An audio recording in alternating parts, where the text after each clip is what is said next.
Mi sobrino consentido exigió su herencia en el funeral del abuelo, diciendo que era el único nieto real. El abogado del patrimonio le pidió que definiera nieto. Mi sobrino Alejandro había sido el niño dorado desde el nacimiento. Mi hermana Carmen se aseguró de eso. Desde el momento que pudo caminar, se paseaba por las reuniones familiares como si fuera dueño de todos en la habitación. A los 8 años, interrumpía conversaciones de adultos para anunciar sus necesidades. A los 15, tomaba dinero de la billetera del abuelo porque la futura herencia bien podría empezar ahora. A los 22, todavía llamaba al abuelo cada semana pidiendo efectivo. Carmen alentaba cada pedazo de eso. Alejandro es especial. Va a llegar lejos. Papá necesita apoyar el potencial de su único nieto. Había entrenado a Alejandro para creer una verdad fundamental. Era el único nieto real del abuelo, el único heredero de todo. Mi hija Sofía no contaba porque era adoptada. Los hijos de mi otra hermana no contaban porque eran de su segundo matrimonio. Alejandro era el nieto biológico primogénito, lo que en su mente significaba el príncipe heredero. El abuelo murió un jueves. Alejandro apareció en el funeral en un Maserati que había arrendado esa mañana. Le contó a todos en el servicio sobre sus planes para la casa del abuelo. Ese lugar viejo necesita una remodelación completa. Estoy pensando en moderno. Tal vez una piscina atrás. Cancha de tenis donde está el jardín. Carmen se paró junto a él, asintiendo orgullosamente. Es lo que papá habría querido. Alejandro continuando el legado familiar. El abogado del patrimonio, señor García, programó la lectura del testamento para el lunes siguiente.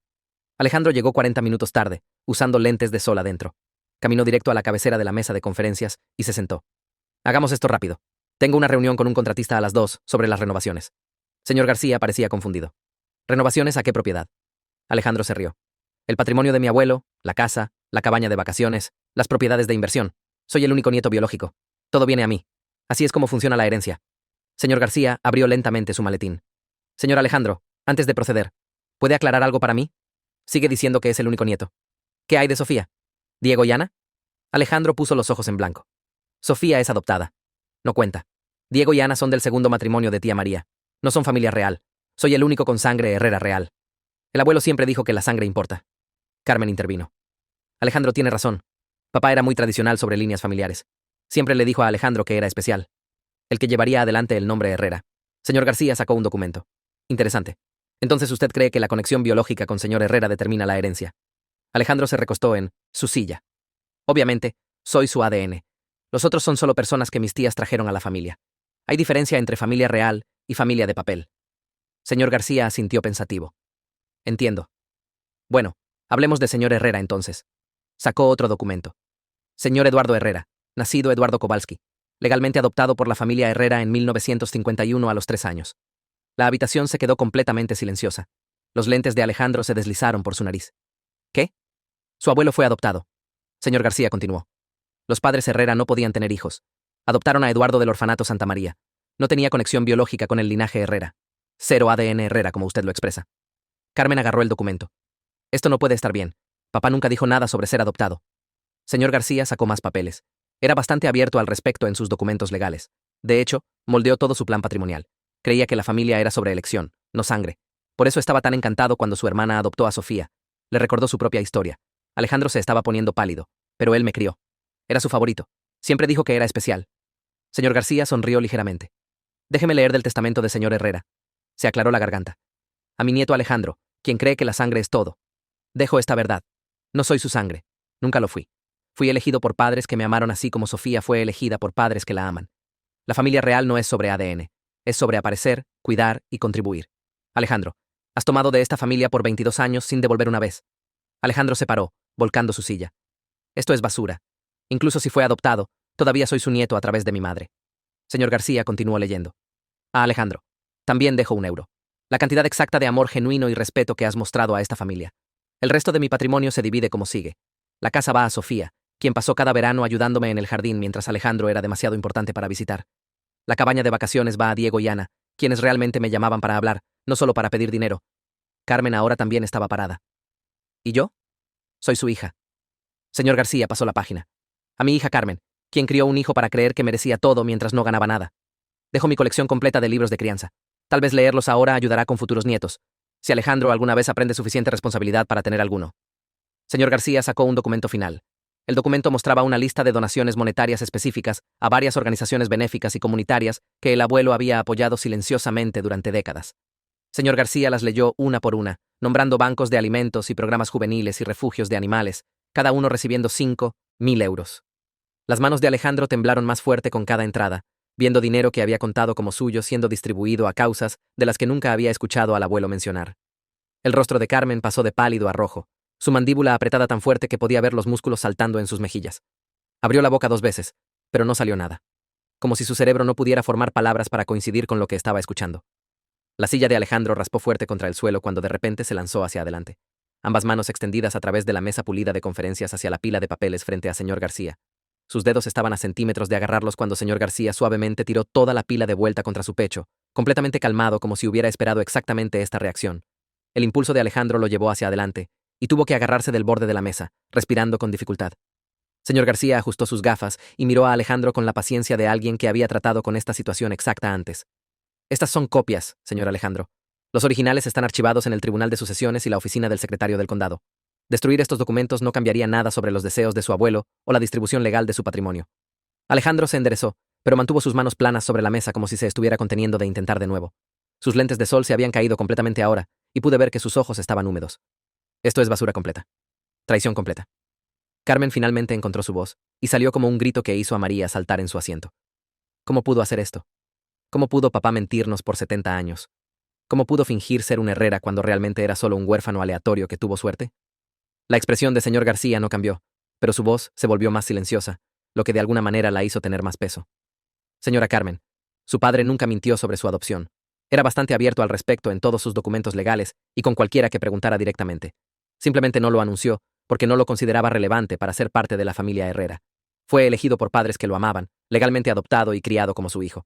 Eso lo hizo tanto un Herrera como cualquiera nacido en el nombre familiar. Carmen golpeó su mano sobre la mesa, pero dejó que Alejandro pensara que era especial. Dejó que mi hijo creyera que era el único nieto real. Alentó eso. Señor García sacó otro papel. En realidad, tengo notas de conversaciones con su padre sobre exactamente ese tema. Estaba preocupado por la actitud de Alejandro hacia Sofía y los niños de su hermana. Intentó varias veces corregir las suposiciones de Alejandro sobre herencia y familia, pero Alejandro se rehusó a escuchar. Eduardo documentó estas conversaciones específicamente porque anticipó exactamente esta reacción. No pude quedarme callada más. Las palabras salieron antes de que decidiera hablar. El abuelo nos dijo lo que importaba cada día a través de sus acciones.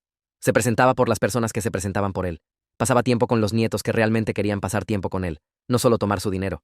Alejandro se giró hacia mí tan rápido que su reloj caro captó la luz. Lo sabías. Sabías sobre todo esto y no dijiste nada. Tú y papá conspiraron para robar mi herencia. Lo pusiste en contra de su propia familia. Su voz se volvió más alta con cada oración. Lo envenenaste en mi contra porque estabas celosa de que Sofía no fuera familia real.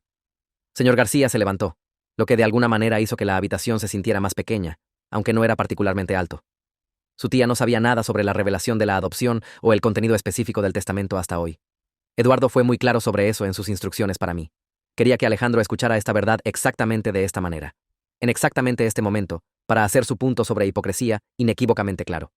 Alejandro lo miró fijamente por un largo momento, su rostro pasando por alrededor de 6 expresiones diferentes. Luego se giró y caminó hacia la puerta, sus movimientos espasmódicos como una marioneta con cuerdas enredadas. Agarró la manija de la puerta y la jaló con fuerza, luego se detuvo. Sus hombros se hundieron. Conduje el Maserati hasta aquí. El pago del arrendamiento es 3.000 euros al mes, y estaba contando con el dinero de la herencia para cubrirlo. Su voz se quebró en la última palabra. Carmen ya estaba recogiendo su bolsa, sus movimientos agudos y enojados. Siguió a Alejandro hacia la puerta, pero se detuvo para volverse y mirarnos a mí y a María. No han escuchado lo último de esto. Mis abogados contestarán cada palabra de ese testamento. Papá claramente no estaba en su sano juicio cuando lo escribió. Señor García se sentó de nuevo y plegó sus manos sobre la mesa. Señora Carmen, su padre anticipó esa posibilidad también. Este testamento fue escrito hace 5 años y actualizado anualmente con evaluaciones médicas y psicológicas completas que documentan su mente sana e intenciones claras. Es a prueba de balas. Cualquier impugnación les costará decenas de miles en honorarios legales con virtualmente 0 posibilidades de éxito. Pero ciertamente son bienvenidos a intentar. El rostro de Carmen se puso rojo de nuevo y abrió la boca como si fuera a gritar, pero Alejandro agarró su brazo desde la puerta. «Mamá, vámonos».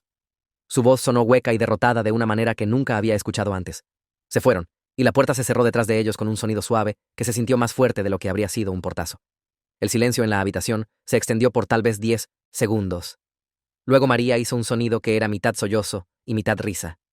Presionó ambas manos sobre su boca y las lágrimas comenzaron a correr por su rostro. Diego se extendió y tomó una de sus manos mientras Ana agarró la otra, y se sentaron allí, tomándose de las manos como si se estuvieran anclando a la mesa. La voz de María salió temblorosa cuando finalmente habló. Mis hijos siempre fueron tratados como si no contaran en las reuniones familiares. Alejandro les decía que no eran primos reales. Carmen corregía a las personas que los llamaban nietos Herrera. Y papá solo miraba que pasara, y pensé que estaba de acuerdo con ellos. Pensé que veía a mis hijos como menos por culpa de su padre. Ana apretó la mano de su madre. Siempre preguntaba sobre nuestras vidas cuando llamábamos. Recordaba cosas que le contábamos y hacía preguntas de seguimiento semanas después. Diego asintió, sus ojos rojos. Me mandó una tarjeta cuando conseguí mi primer apartamento. Solo una tarjeta normal, pero decía que estaba orgulloso de mí por ser responsable. La mantuve en mi refrigerador por 2 años. Señor García, esperó hasta que todos hubieran tomado algunos respiros antes de aclararse la garganta suavemente. Necesito discutir algunos asuntos prácticos sobre la herencia, particularmente respecto a la propiedad de Sofía. La casa viene con responsabilidades significativas para una joven de 20 años. ¿Podrían quedarse unos 30 minutos para revisar los detalles? Asentí y saqué mi teléfono. Sofía está terminando sus clases universitarias cerca. Puedo enviarle un mensaje para que venga aquí. Debería escuchar esto directamente de usted. Escribí el mensaje pidiéndole que viniera a la oficina de señor García tan pronto como fuera posible. Asunto familiar importante. Nada aterrador, pero urgente. Respondió en segundos con un emoji de signo de interrogación y luego, está bien, estaré allí en 30. María se limpió los ojos con un pañuelo de su bolsa. ¿Quieren que nos quedemos o preferirían manejar esto solo con Sofía? Lo pensé por un momento. Quédense si quieren. Esto afecta a toda la familia. Y Sofía podría apreciar tener más personas aquí que realmente se preocupan por ella. María, Diego y Ana, todos asintieron y se acomodaron de vuelta en sus sillas.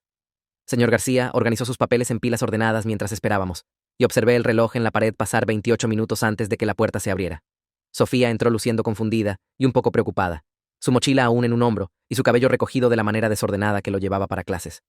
Miró a todos nosotros, y su expresión cambió de confundida a preocupada. ¿Qué pasó? ¿Están todos bien? Me levanté y la guié a la silla vacía a mi lado. Todos están físicamente bien, pero ha habido algunos desarrollos con el testamento del abuelo que necesitas escuchar. Sofía se sentó lentamente, poniendo su mochila en el suelo. Su rostro pasó por alrededor de 15 emociones diferentes en el lapso de 10 segundos mientras expliqué lo que acababa de pasar. Sobre el abuelo siendo adoptado, sobre la reacción de Alejandro, sobre la distribución de la herencia. Cuando llegué a la parte sobre la casa, se quedó completamente quieta. Espera, miró a señor García. Soy dueña de la casa del abuelo, la casa con el jardín donde cultivábamos tomates cada verano, la casa donde me enseñó sobre rosas y mantillo apropiado y cómo saber cuándo el suelo necesita más nitrógeno. Señor García sonrió ligeramente. Sí, señorita Sofía, la casa y todo su contenido es suyo, como se especifica en el testamento de su abuelo. Fue muy claro que quería que la tuviera por exactamente esos recuerdos que acabas de mencionar. Sofía se recostó en su silla como si alguien la hubiera empujado. Sus ojos estaban muy abiertos y me miró. Luego a María. Luego de vuelta a señor García. Pero solo tengo 20 años. Nunca he pagado una factura de servicios públicos. ¿Cómo se supone que posea una casa entera? Señor García explicó que la casa venía con impuestos de propiedad de alrededor de 6.000 euros al año, primas de seguro, costos de servicios que no se detendrían solo porque ella fuera la propietaria, y mantenimiento que las casas viejas necesitaban constantemente. Sofía asintió lentamente, asimilando cada detalle, y observé su rostro cambiar del shock a algo que parecía determinación mezclada con miedo. Preguntó sobre venderla, si eso sería más fácil que tratar de manejar todo a los 20 años. Señor García dijo que absolutamente podía vender, pero Eduardo había esperado que mantuviera el lugar por lo que representaba, por el jardín que habían construido juntos durante todos esos veranos. Los ojos de Sofía se llenaron de lágrimas, y presionó sus manos contra su rostro. Susurró que lo extrañaba tanto, que deseaba poder agradecerle por verla como familia real, cuando Alejandro pasó años haciéndola sentir como si no perteneciera. La expresión de señor García se suavizó, y se inclinó ligeramente hacia adelante. Le dijo que mantener el jardín que Eduardo amaba sería agradecimiento suficiente, que vivir en esa casa y cuidar lo que él construyó honraría su memoria mejor que cualquier palabra. Sofía se limpió los ojos y asintió. Luego preguntó qué necesitaba hacer primero, qué documentos tenían que ser presentados, cuándo podría realmente acceder a la propiedad. Señor García sacó una carpeta y comenzó a guiarla por el proceso, explicando sobre transferencias de títulos y cronogramas de procesamiento del patrimonio, y me senté allí observando a mi hija manejar esta responsabilidad masiva con más madurez de la que había esperado. La reunión duró otros 40 minutos mientras señor García delineó los próximos pasos y cronogramas. María y sus hijos se fueron con copias de su propia documentación para la cabaña, y Sofía y yo nos quedamos para firmar documentos iniciales. Cuando caminamos hacia el estacionamiento, mi teléfono ya había comenzado a vibrar con mensajes de Alejandro. El primero decía que necesitaba hablar inmediatamente, que todo esto era un gran error.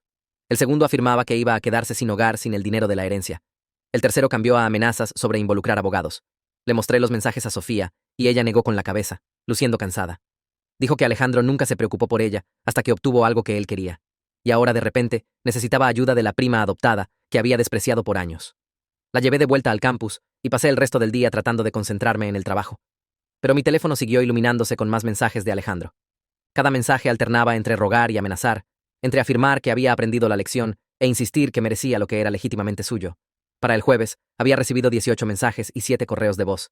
La voz de Alejandro se volvió más desesperada con cada mensaje, hablando sobre avisos de desalojo y renta vencida, sobre cómo el abuelo habría querido que lo ayudara. El viernes por la mañana trajo 3 mensajes más, antes de las 9, y el último decía que necesitaba hacer lo correcto y darle lo que merecía como el verdadero nieto. Bloqueé su número después de ese quinto mensaje, incapaz de manejar el bombardeo constante de manipulación disfrazada como desesperación. El sábado por la tarde, mi timbre sonó mientras estaba doblando ropa. Lo abrí para encontrar a Carmen parada allí con un hombre en un traje caro sosteniendo un maletín. Se empujó más allá de mí hacia mi sala antes de que pudiera decir algo y el abogado la siguió adentro. Se presentó como alguien que Carmen había contratado para manejar la disputa del patrimonio, luego sacó una carta formal amenazando con impugnar el testamento por motivos de influencia indebida. La carta afirmaba que Eduardo no estaba en su sano juicio cuando escribió el testamento, que alguien lo había manipulado contra su verdadera familia. Me quedé allí leyendo esta basura, mientras Carmen caminaba por mi sala, hablando sobre cómo su padre nunca habría hecho esto por su cuenta. Cómo alguien debe haber envenenado su mente contra Alejandro. Saqué mi teléfono y llamé a señor García, explicando la situación en oraciones cortas, mientras el abogado de Carmen me miraba con una expresión vacía. Señor García dijo que estaría allí dentro de una hora, y me dijo que no firmara nada o acordara nada hasta que llegara. Le dije a Carmen y su abogado que podían esperar o irse, pero no iba a discutir esto sin mi propia representación legal presente. Carmen comenzó a gritar sobre cómo estaba siendo difícil, cómo la familia debería trabajar junta en lugar de pelear, cómo Alejandro estaba sufriendo mientras yo permanecía, sin hacer nada. Su abogado puso una mano en su brazo y sugirió que esperaran, probablemente reconociendo que su arranque emocional no estaba ayudando a su caso. Señor García llegó 53 minutos después, cargando su propio maletín y luciendo completamente calmado. Saludó a Carmen educadamente, asintió a su abogado, luego pidió ver la carta amenazando con impugnar el testamento. La leyó lentamente mientras estaba en mi sala, luego sacó sus propios documentos de su maletín. Desplegó registros médicos mostrando que Eduardo había sido evaluado por 2 doctores diferentes dentro de 6 meses de actualizar su testamento, ambos confirmando que estaba mentalmente agudo y completamente competente. Mostró documentación de las intenciones claras de Eduardo escritas en su propia letra, explicando exactamente por qué estaba distribuyendo su patrimonio de la manera que eligió. Produjo declaraciones de testigos de amigos y vecinos de Eduardo, describiendo su mente sana y elecciones deliberadas. Señor García pasó por cada pieza de evidencia metódicamente, demoliendo cada argumento en la carta de impugnación con precisión calmada. El abogado de Carmen tomó cada documento, lo examinó, hizo notas en un bloc legal. Después de 20 minutos de esto, puso su pluma y se giró hacia Carmen. Le dijo tranquilamente que impugnar este testamento costaría decenas de miles de euros en honorarios legales con virtualmente ninguna posibilidad de éxito, que la documentación era demasiado fuerte y el testamento demasiado cuidadosamente construido. El rostro de Carmen se puso rojo y comenzó a discutir con él, insistiendo que tenía que haber una manera, que su padre no pudo haber querido hacer esto a Alejandro. Su abogado repitió que la evidencia era abrumadora, que Eduardo claramente sabía exactamente lo que estaba haciendo y por qué. Carmen lo despidió ahí mismo en mi sala. Le dijo que era inútil y que encontraría a alguien más que realmente quisiera ayudar a su familia. El abogado recogió sus papeles, me deseó buena suerte y se fue. Carmen se giró hacia mí y comenzó a gritar que había puesto a toda la familia en su contra, que estaba disfrutando ver sufrir a Alejandro, que probablemente había estado planeando esto por años. Señor García se interpuso entre nosotras y firmemente le dijo a Carmen que necesitaba dejar mi propiedad inmediatamente. Salió furiosa, azotando mi puerta lo suficientemente fuerte como para hacer temblar el marco. 2 días después, María llamó para ver cómo estaba. Su voz sonaba cansada, y admitió que había estado luchando con sentimientos complicados sobre el testamento de papá desde la lectura. Dijo que estaba agradecida por la validación, agradecida de que alguien finalmente reconociera a sus hijos como familia real, pero también triste de que tomara su muerte para exponer todos los problemas familiares que habían existido por años. Hablamos por casi 2 horas sobre el comportamiento de Alejandro en los días festivos, sobre las excusas constantes de Carmen, sobre la manera en que las reuniones familiares siempre se centraban en lo que Alejandro quería. María recordó un día de acción de gracias cuando Alejandro tenía 16 años y exigió el mejor lugar de estacionamiento, la porción más grande de pavo, la primera opción de postre. Carmen había hecho que todos los demás esperaran mientras Alejandro obtenía lo que quería, y los hijos de María habían permanecido en la cocina observando mientras Alejandro actuaba como un príncipe en su propia coronación. María dijo que había pasado años haciendo excusas a sus hijos sobre por qué su primo recibía tratamiento especial, tratando de protegerlos de sentirse menos valorados. Ahora sus hijos eran adultos, y recordaban cada desprecio, cada vez que Alejandro tuvo prioridad, cada evento familiar que giraba en torno a sus necesidades. Se sintió culpable por no haber enfrentado a Carmen años atrás, por haber dejado que el patrón continuara porque parecía más fácil que pelear. Le dije que todos habíamos hecho esa elección, que todos habíamos seguido la corriente para mantener la paz, y ahora estábamos lidiando con las consecuencias de años de permisividad. El sábado siguiente, Sofía y yo manejamos a la casa del abuelo para evaluar lo que realmente había heredado. Tenía una llave que Eduardo me había dado años atrás para emergencias, y usarla ahora se sintió extraño, sabiendo que nunca más estaría adentro esperando. Caminamos por la puerta principal hacia la sala donde su silla favorita aún estaba junto a la ventana. Un libro aún abierto en la mesa lateral, como si acabara de salir por un momento. La casa olía a él, a café y madera vieja, y las bolsitas de lavanda que guardaba en los armarios. Sofía se movió por cada habitación lentamente, tocando cosas, recogiendo fotos, abriendo cajones. Encontró sus gafas de lectura en el mostrador de la cocina y las sostuvo cuidadosamente como si pudieran romperse. Salimos por la puerta trasera al jardín y Sofía se detuvo completamente cuando lo vio. 2 semanas de negligencia ya habían tomado un peaje visible. Las malezas estaban empujando a través de los lechos de vegetales. Las rosas necesitaban ser podadas. Las plantas de tomate estaban caídas por falta de agua. Sofía caminó directamente al lecho más cercano y se puso de rodillas, arrancando malezas con lágrimas corriendo por su rostro. Trabajó metódicamente, limpiando una sección y luego moviéndose a la siguiente, y observé sus manos moverse con la misma atención cuidadosa que Eduardo le había enseñado. No dijo nada, solo siguió arrancando malezas y limpiándose los ojos con su antebrazo, y supe que estaba llorando por más que solo plantas descuidadas. Después de 1 hora, nos movimos al cobertizo de jardinería donde Eduardo guardaba sus herramientas y suministros. Sofía estaba buscando el horario de 1900, el riego que siempre había seguido, las notas sobre qué plantas necesitaban qué cuidado. En su lugar, encontró una pila de diarios de jardín que se remontaban a 30 años. Cada uno estaba lleno de la escritura ordenada de Eduardo, documentando lo que había plantado, lo que prosperó, lo que falló, observaciones sobre clima y suelo y control de plagas. Sofía se sentó en el suelo del cobertizo y comenzó a leer, hojeando páginas que cronografiaron décadas de trabajo paciente.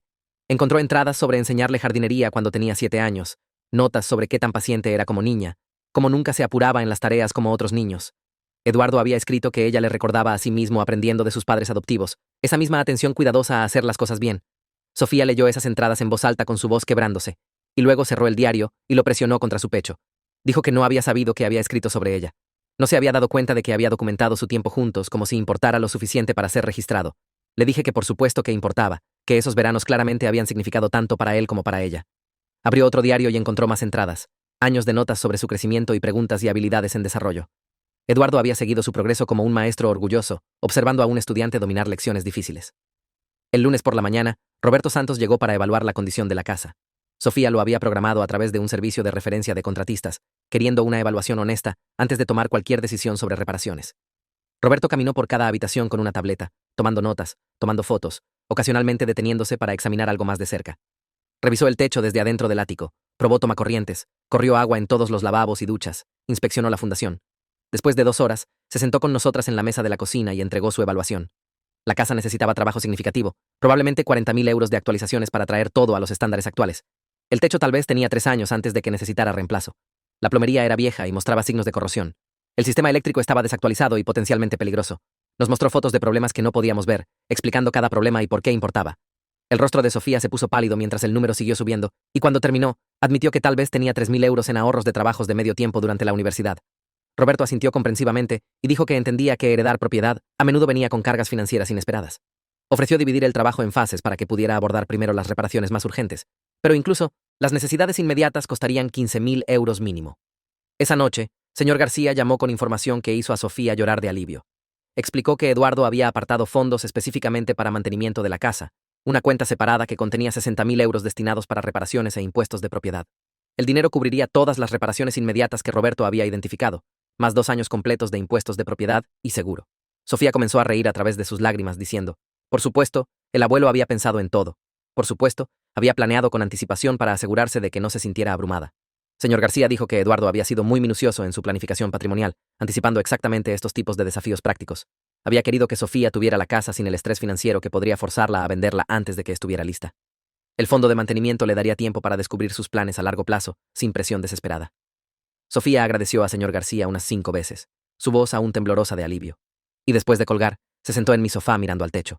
Dijo que se sentía como si el abuelo aún la estuviera cuidando aunque se había ido, aún asegurándose de que tuviera lo que necesitaba. Las mejores familias no son las que heredamos a través de biología, son las que elegimos construir a través de presentarnos cuando importa y permanecer presentes cuando es difícil y probar a través de acciones que el amor significa más que ADN compartido o proximidad conveniente. 3 días después, Alejandro publicó una larga diatriba en redes sociales sobre ser robado de su herencia por una prima adoptada y un abuelo que traicionó a su verdadera familia. Llamó a Eduardo progresista y lo acusó de abandonar valores familiares tradicionales por corrección política. La publicación continuó por párrafos sobre derechos de sangre y conexiones biológicas, sobre cómo la adopción no debería contar igual que los lazos familiares reales. Dentro de 2 horas, personas que realmente habían conocido a Eduardo comenzaron a comentar con sus propias historias.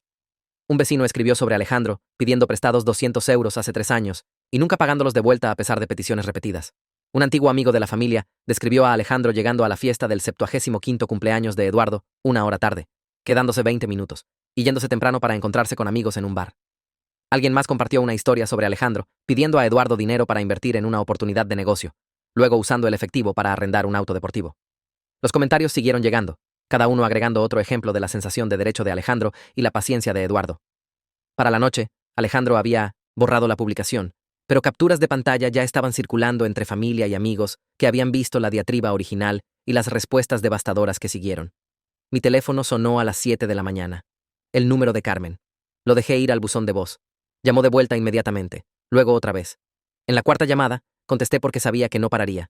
Ni siquiera dijo hola antes de lanzarse en su discurso sobre justicia y unidad familiar y cómo necesitaba hacer entrar en razón a Sofía sobre compartir la herencia apropiadamente con Alejandro. Le dije que el testamento era legal y final.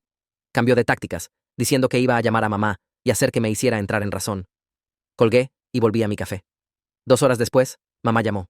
Me preparé para la conferencia sobre mantener la paz, sobre ser la persona más grande, sobre armonía familiar.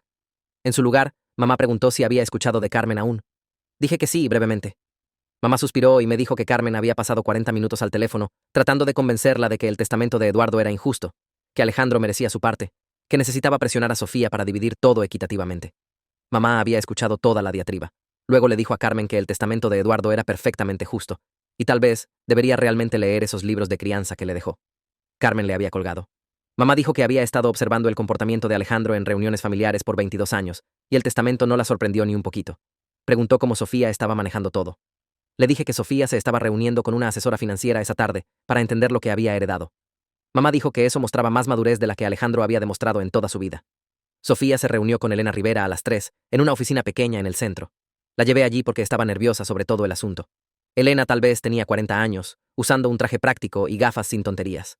Estrechó la mano de Sofía y fue directo al negocio, sacando carpetas y hojas de cálculo y documentos de propiedad. Guió a Sofía a través de las implicaciones fiscales, los requisitos de seguro, los costos de mantenimiento, los puntos de decisión sobre si vivir en la casa o alquilarla. Sofía tomó notas en un cuaderno en espiral, haciendo preguntas sobre cada cosa que Elena mencionó. Elena se veía impresionada. Dijo que la mayoría de jóvenes de 20 años en la posición de Sofía solo querían saber qué tan rápido podían vender todo y obtener efectivo. Sofía dijo que no quería vender la casa del abuelo. Quería cuidarla de la manera que él la había cuidado por 50 años. Elena sonrió por primera vez y dijo que esa era exactamente la actitud correcta para manejar propiedad real. Pasaron 2 horas revisando números y opciones y planificación a largo plazo. Cuando salimos, Sofía se veía exhausta pero determinada. Diego me llamó esa noche mientras estaba haciendo la cena. Su voz estaba temblando. Él y Ana habían manejado para ver la cabaña de vacaciones que habían heredado. Habían esperado un lugar deteriorado que necesitaba trabajo. En su lugar, encontraron una cabaña bien mantenida llena de fotos. Fotos de ellos con el abuelo de visitas a través de los años, viajes de pesca, senderos de excursión, celebraciones de cumpleaños en la cabaña. Ana tomó el teléfono llorando tan fuerte que apenas podía hablar. Dijo que Alejandro nunca había estado allí, ni una vez en todos los años que habían estado visitando. Encontraron una carta de Eduardo en la cocina sellada en un sobre con ambos sus nombres en ella. La carta explicaba que quería que tuvieran un lugar donde sus propias familias pudieran hacer recuerdos algún día, que la cabaña representaba la familia que habían elegido construir con él a través de visitas consistentes y cuidado genuino. Diego dijo que habían pasado 3 horas mirando fotos y llorando. Me agradeció por ser una buena hermana para María, por criar bien a Sofía, por no ser como Carmen. La mañana siguiente, fui a la casa del abuelo para comenzar a revisar sus papeles personales. Sofía necesitaba entender lo que había heredado más allá del valor de la propiedad. La casa se sentía vacía sin él. Comencé en su estudio, abriendo cajones y archivadores. Encontré registros de impuestos, documentos de seguro, recibos de mantenimiento que se remontaban décadas. Luego encontré una caja de madera en el cajón inferior de su escritorio. Adentro había cartas, docenas de cartas en la letra de Eduardo, dirigidas a nadie, fechadas a través de 40 años. Me senté en el suelo y comencé a leer. Las cartas eran Eduardo procesando sus sentimientos sobre ser adoptado. Escribió sobre el día que los padres Herrera lo eligieron del orfanato. Escribió sobre crecer sabiendo que fue escogido, seleccionado, querido. Escribió sobre cómo ser adoptado lo hizo más cuidadoso sobre la familia, más consciente de que el amor requería acción e intención. Una carta de hace 15 años habló sobre el día que le dije que estaba adoptando a Sofía. Escribió que lloró de alegría porque entendí lo que siempre había sabido, que las mejores familias se construyen a través de elección y compromiso. Escribió sobre observar a Sofía en su jardín, enseñándole sobre plantas, viendo su paciencia y cuidado.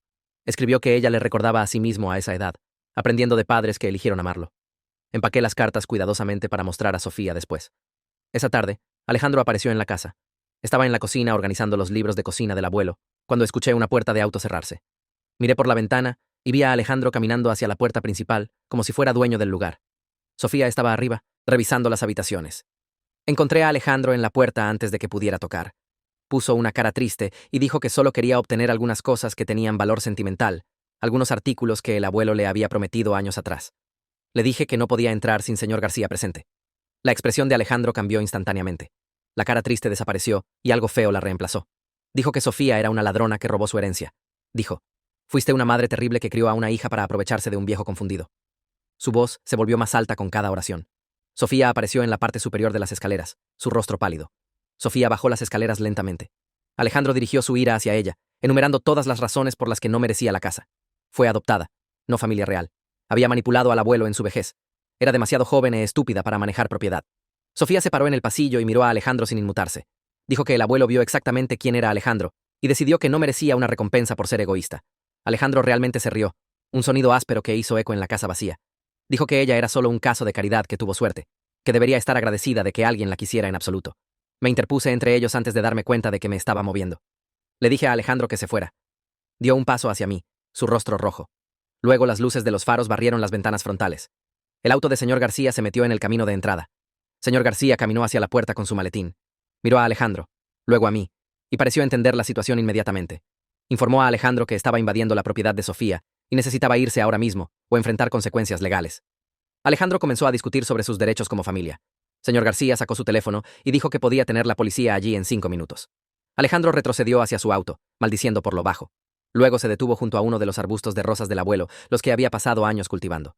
Alejandro miró directamente a Sofía y pateó la planta, rompiendo el tallo principal. Tierra y raíces se esparcieron por el sendero. Alejandro se subió a su auto y se fue. Sofía corrió al arbusto de rosas y se puso de rodillas, sus manos temblando mientras trataba de descubrir cómo salvarlo. Al día siguiente, señor García recomendó que habláramos con Elena Torres. Era una abogada inmobiliaria especializada en disputas de propiedad y conflictos de herencia familiar. La conocimos en su oficina en el centro. Elena escuchó toda la historia sobre el comportamiento de Alejandro, las amenazas, el daño a la propiedad. Tomó notas e hizo preguntas específicas sobre fechas y testigos. Dijo que había manejado casos como este antes.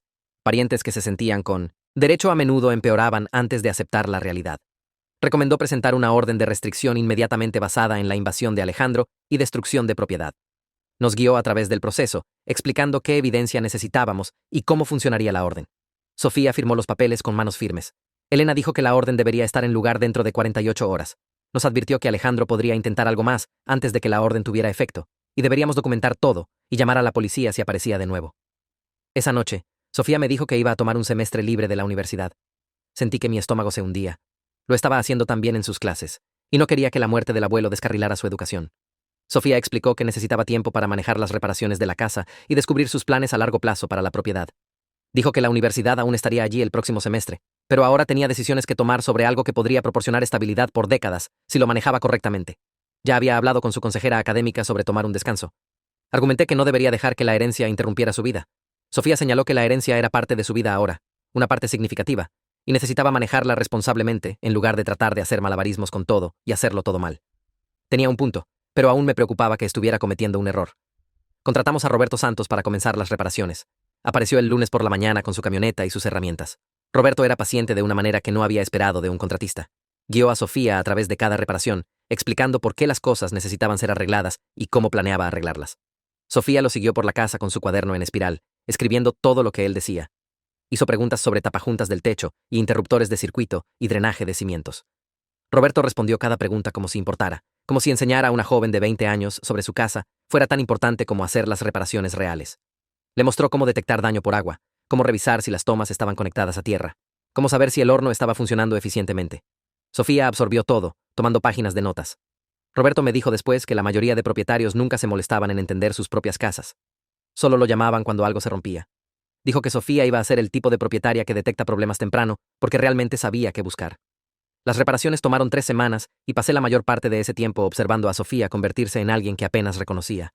Aparecía cada mañana a las 7 para revisar el progreso de Roberto. Hacía preguntas sobre paredes de carga y códigos eléctricos. Tomaba notas en ese cuaderno en espiral hasta que su mano se agarrotaba. Roberto comenzó a traerle café porque siempre estaba allí antes que él. La casa lentamente se transformó de un lugar lleno de las cosas del abuelo al hogar de Sofía. Y la vi reclamarla una decisión a la vez.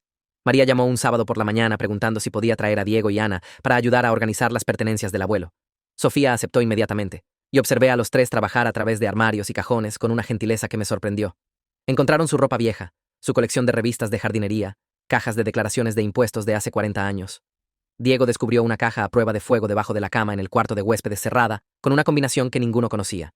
Sofía probó el cumpleaños del abuelo, luego su cumpleaños, luego números al azar, hasta que la caja finalmente se abrió el 15 de marzo, la fecha en que fue adoptado. Adentro había papeles, documentos oficiales con sellos y firmas, y Diego los sacó cuidadosamente como si pudieran desmoronarse. Membrete del orfanato Santa María en la parte superior. Eduardo Kowalski escrito en letra ordenada, luego tachado y reemplazado con Eduardo Herrera. El decreto de adopción fechado 15 de marzo de 1951, firmado por un juez cuya firma se había desvanecido hasta casi nada. Nos sentamos en el suelo pasándonos los documentos, leyendo cada palabra. Había registros médicos de cuando tenía 3 años, notando que estaba saludable pero con bajo peso. Una carta del director del orfanato describiéndolo como tranquilo y bien portado. La aplicación de los padres Herrera explicando que habían intentado por años tener hijos y querían darle a un niño un hogar amoroso. Ana comenzó a llorar primero, luego Sofía, luego yo. María solo sostuvo los papeles y los miró como si explicaran todo sobre nuestra familia. Diego encontró fotos metidas en la caja. Eduardo como un niño pequeño en ropa que no le quedaba bien. Luego Eduardo con los padres Herrera, luciendo rígidos y formales en su mejor ropa dominical. Luego Eduardo sonriendo en un patio trasero en algún lugar con un cachorro. Pasamos 2 horas en ese suelo leyendo a través de todo su archivo de adopción. Y se sintió como conocer al abuelo por primera vez. Había sido elegido, documentado, oficialmente bienvenido en una familia que lo quería. María dijo que ahora tenía sentido por qué se preocupaba tanto por Sofía, por qué le dejó la casa. Entendía lo que significaba ser elegido y amado a propósito. 2 días después, una carta certificada llegó a mi casa dirigida a señor García, pero reenviada a mí. El abogado de Carmen la había enviado, afirmando que Eduardo estaba mentalmente incompetente cuando escribió el testamento, que su trauma de adopción afectó su juicio, que el testamento debería ser invalidado. Llamé a señor García, inmediatamente, y sonaba cansado cuando respondió. Dijo que había estado esperando esto, que Carmen había contactado a 3 abogados diferentes antes de encontrar uno dispuesto a tomar el caso. Señor García me pidió que viniera a su oficina la mañana siguiente, y cuando llegué, tenía una pila de documentos extendidos por su escritorio. Registros médicos del doctor de Eduardo, mostrando que había pasado una evaluación cognitiva 6 meses antes de morir, obteniendo puntaje más alto que el promedio para su edad, cartas de su asesor financiero confirmando que entendía sus decisiones de planificación patrimonial, una evaluación psicológica que había solicitado específicamente para prevenir exactamente este desafío, fechada y notarizada. Señor García ya había preparado una respuesta al abogado de Carmen, adjuntando toda la evidencia de la mente sana e intenciones claras de Eduardo.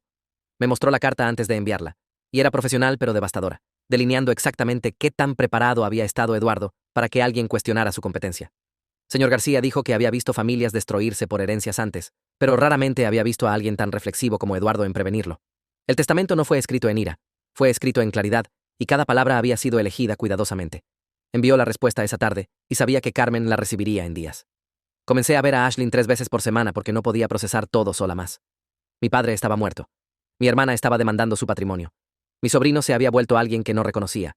Y mi hija había heredado una casa a los 20. La oficina de Ashlyn era pequeña y cómoda, llena de plantas y muebles suaves que hacían más fácil hablar. Hacía preguntas que me hacían pensar sobre cosas que había estado evitando. ¿Por qué el testamento de Eduardo se sintió cruel para Carmen cuando solo era honesto?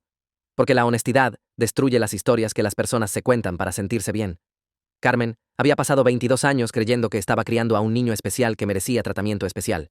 Y el testamento de Eduardo dijo, no, criaste a un adulto que se siente con derecho que toma sin dar.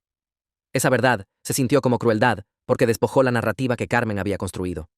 Ashlyn me ayudó a ver que el silencio educado había permitido el comportamiento de Alejandro por años, que cada vez que alguien no lo confrontaba, le daban permiso para continuar. El testamento de Eduardo no era malo. Fue la primera vez que alguien le había dicho a Alejandro y Carmen la verdad sin suavizarla. Lloré en la oficina de Ashlyn más de lo que había llorado en años, lamentando no solo por mi padre, sino por las relaciones familiares que se estaban rompiendo. Me recordó que algunas relaciones fueron construidas en disfunción, y cuando alguien finalmente establece límites, esas relaciones no pueden sobrevivir porque nunca fueron saludables para empezar. Dejé cada sesión sintiéndome cruda, pero más clara, como si finalmente estuviera viendo a mi familia sin el desenfoque protector que siempre había usado. Sofía comenzó a plantar a principios de mayo, siguiendo el diario del jardín del abuelo como un manual de instrucciones. Midió hileras para tomates, marcó espacios para pimientos y pepinos, creó una pequeña sección de hierbas cerca de la puerta de la cocina. Vecinos que nunca había conocido comenzaron a aparecer en el patio trasero, presentándose y compartiendo recuerdos de Eduardo. La mujer de 3 casas más abajo dijo que había arreglado su cerca después de una tormenta, y rechazó pago.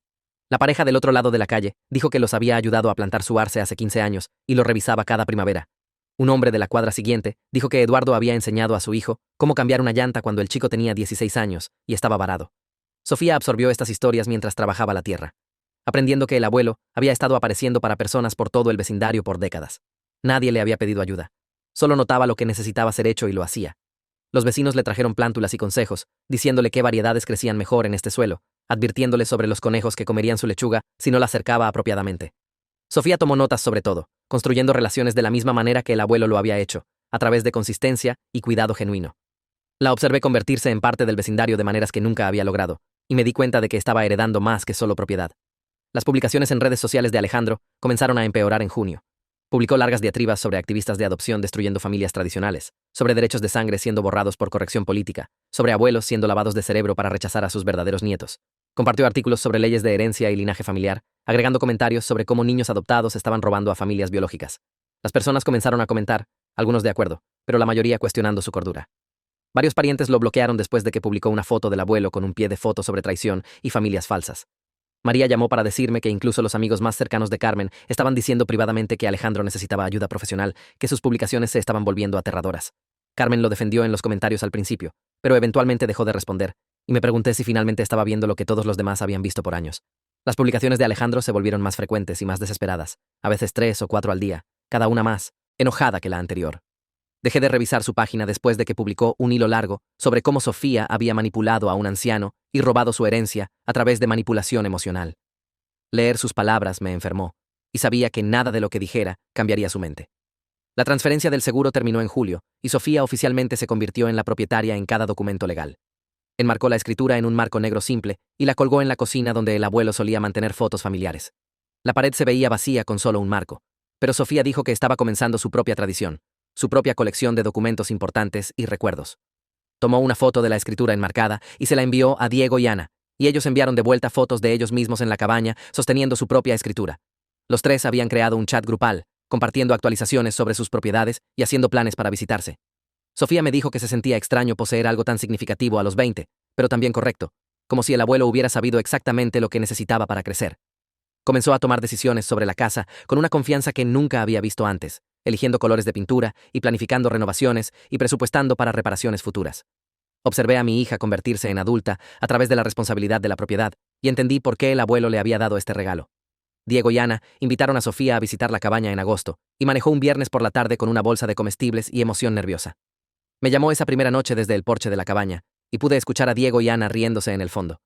Habían pasado la tarde caminando los senderos que el abuelo solía llevarlos y habían encontrado sus iniciales talladas en un árbol de hace 30 años. La cabaña era más pequeña de lo que Sofía esperaba, pero perfecta, con 2 habitaciones y una habitación principal que olía a pino.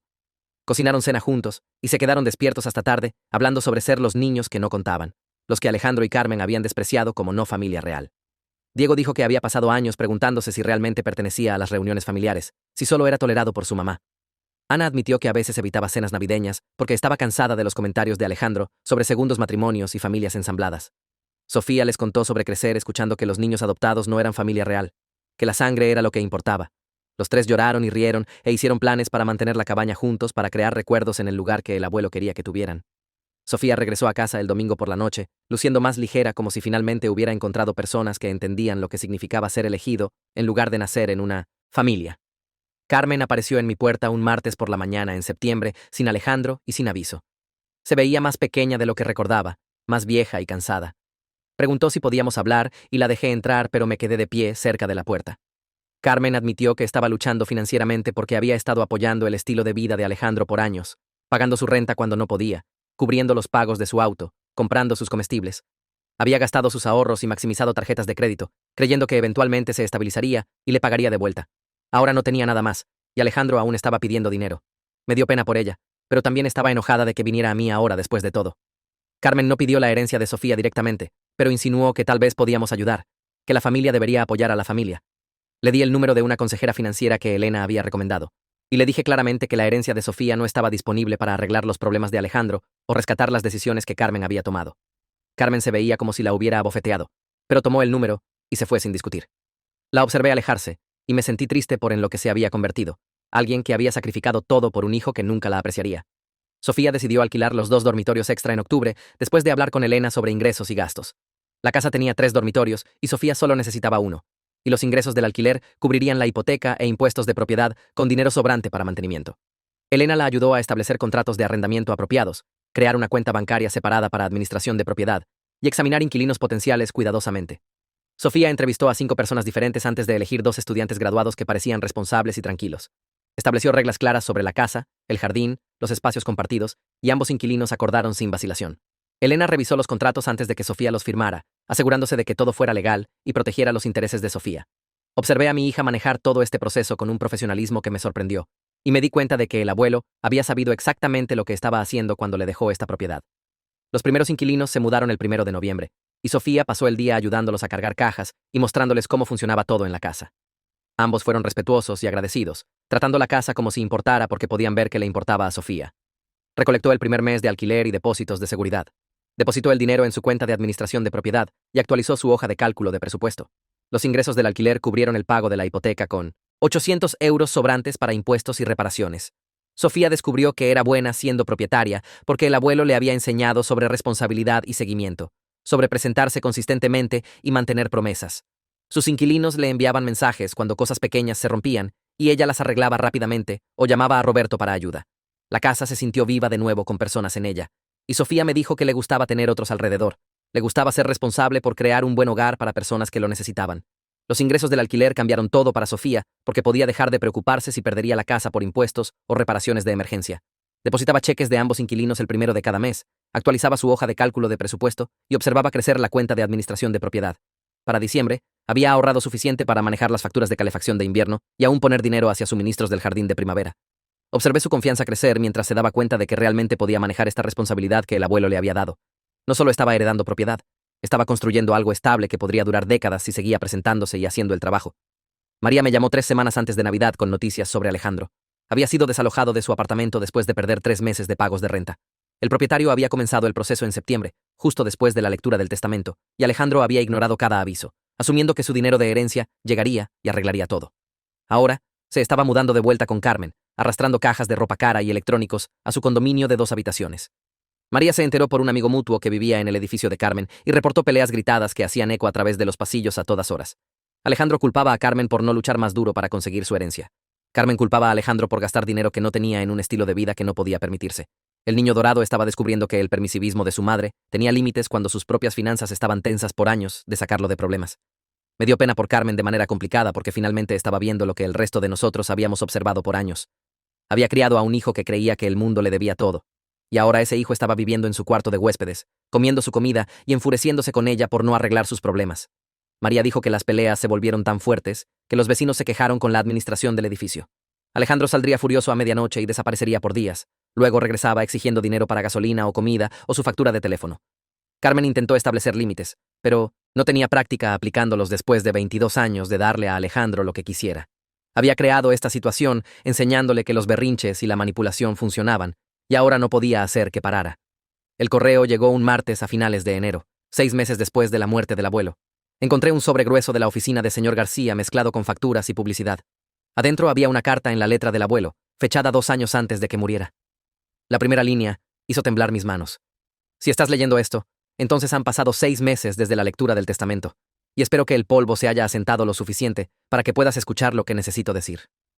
Me senté en mi mesa de cocina y leí a través de lágrimas mientras el abuelo explicaba su razonamiento para el testamento que había escrito. Sabía que causaría conflicto y dolor. Sabía que Alejandro reaccionaría con ira, y Carmen se sentiría traicionada.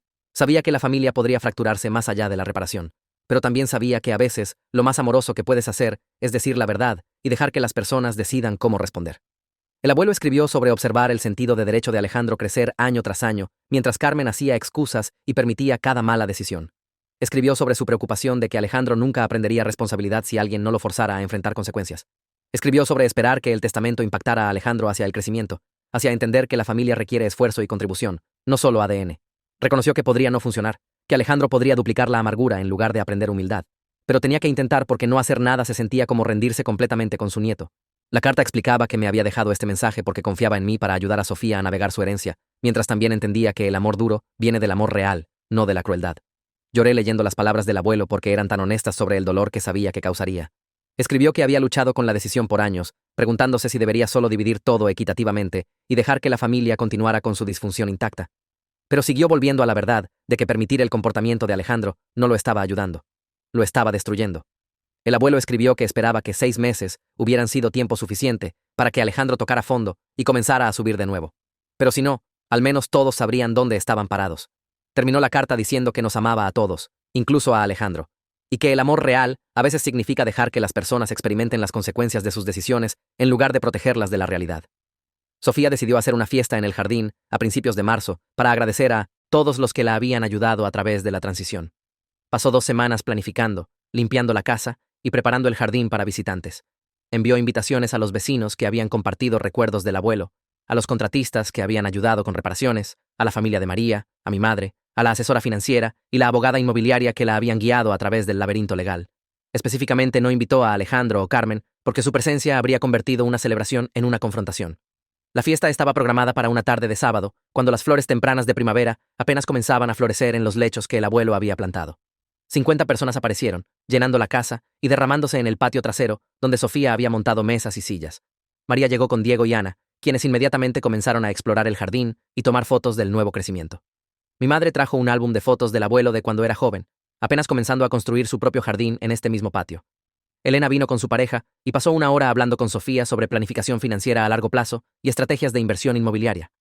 Roberto llegó con su esposa y caminó por la casa, señalando todas las reparaciones que había completado, orgulloso del trabajo que habían hecho juntos. Los vecinos trajeron comida e historias, creando una comida compartida de recuerdos y gratitud que llenó las habitaciones donde el abuelo había vivido por 50 años. Las personas comenzaron a compartir historias sobre Eduardo sin ningún estímulo, y surgió un patrón que ninguno de nosotros había reconocido completamente mientras estaba vivo. El vecino de 3 casas más abajo habló sobre la vez que el abuelo pasó 2 fines de semana ayudándole a construir una rampa para silla de ruedas para su madre sin que se lo pidieran o esperando pago. Una mujer del jardín comunitario mencionó cómo Eduardo le había enseñado todo sobre tomates cuando estaba luchando por hacer crecer algo en su primera parcela. El cartero que entregaba correo en esta ruta por 20 años recordó a Eduardo siempre ofreciendo agua en días calurosos y preguntando sobre su familia. Historia tras historia, pintó la imagen de un hombre que creía que la familia era algo que construyes a través de cuidado consistente, a través de presentarte cuando las personas necesitan ayuda, a través de recordar cumpleaños y hacer preguntas de seguimiento sobre problemas que las personas habían mencionado semanas antes. Sofía estaba en la cocina escuchando estas historias con lágrimas corriendo por su rostro, porque estaba entendiendo algo más grande que solo heredar una casa. Había heredado un legado de amor intencional, de elegir preocuparse por las personas a través de acciones en lugar de solo palabras. El abuelo no había sido especial por su ADN o sus logros o su dinero. Había sido especial porque se había presentado consistentemente por décadas, construyendo relaciones a través de paciencia e interés genuino en las vidas de otras personas. La casa y el jardín no eran solo propiedad. Eran evidencia física de un hombre que creía que creas familia plantando semillas y cuidándolas cuidadosamente año tras año hasta que crecen en algo que sostiene a todos a tu alrededor. Las mejores familias no son las que heredamos a través de biología. Son las que elegimos construir a través de presentarnos cuando importa y permanecer presentes cuando es difícil, y probar a través de acciones que el amor significa más que ADN compartido o proximidad conveniente.